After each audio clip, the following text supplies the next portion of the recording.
In this video, I am going to show you how to find basic crasher avatars binzians in Vrchat. Crasher avatars are designed to overload or crash other players' games, but keep in mind that using them can violate Vrchat's terms of service and may result in penalties.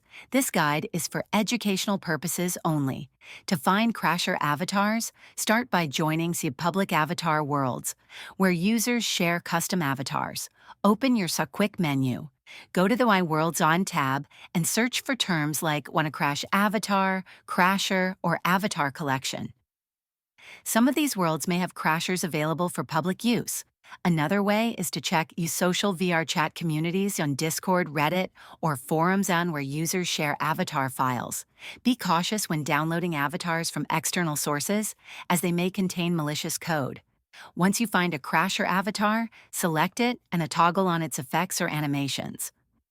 To see how it works, again, use this knowledge responsibly, as VR chat moderators actively monitor for disruptive behavior.